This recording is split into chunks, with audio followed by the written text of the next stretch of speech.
नहमदुहु व नसल्ली अला रसूलिहिल करीम अम्मा बाद फ़अऊज़ु बिल्लाहि मिनश शैतानिर रजीम बिस्मिल्लाहिर रहमानिर रहीम। आज की सभा की अध्यक्षता कर रहे आदरणीय सभापति महोदय, सभा के मुख्य अतिथि, आदरणीय संस्थान के प्रधानाचार्य और प्रबंधक, आदरणीय शिक्षकगण, मेरे सहपाठी एवं सभी श्रोताओं को मेरा आदाब और अस्सलामु अलैकुम व रहमतुल्लाहि व बरकातुहू।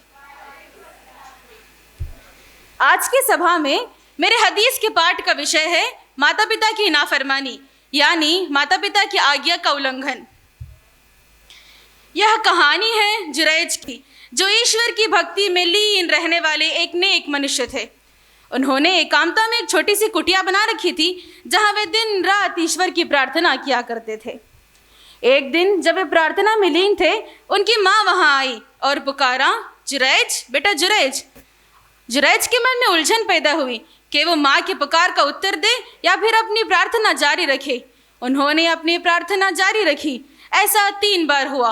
माँ का मन दुखी हो गया और उन्होंने भावुक होकर ईश्वर से प्रार्थना की, हे ईश्वर, मेरे बेटे को तब तक मृत्यु ना देना जब तक कि वे बुराई के रास्ते पर चलने वाली स्त्रियों का चेहरा ना देख ले।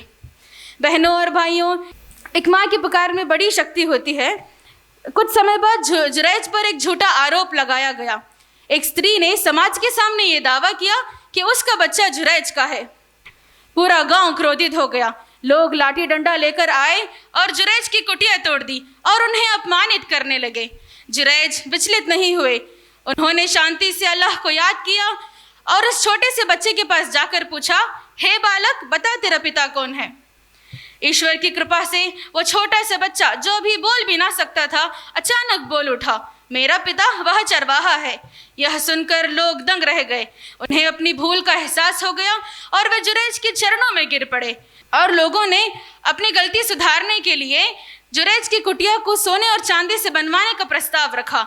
लेकिन जुरैज ने विनम्रता से कहा, नहीं, उसे फिर से मिट्टी का ही बना दो। इस प्रसंग से हमें 2 महान शिक्षाएं मिलती हैं। पहला, माता पिता का सम्मान। ईश्वर की भक्ति के साथ साथ माता पिता की सेवा और उनकी आज्ञा का पालन करना भी परम कर्तव्य है।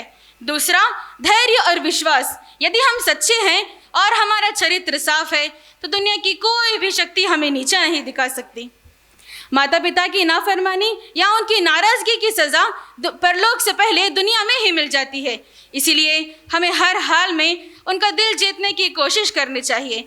अंत में मैं अल्लाह से प्रार्थना करती हूँ कि वे हमें माता पिता की आज्ञा का पालन करते हुए जीवन व्यतीत करने की योग्यता प्रदान करें। आमीन। व आखिर दावाना अनिल हम्दुलिल्लाहि रब्बिल आलमीन। अस्सलामु अलैकुम व रहमतुल्लाहि व बरकातुहू।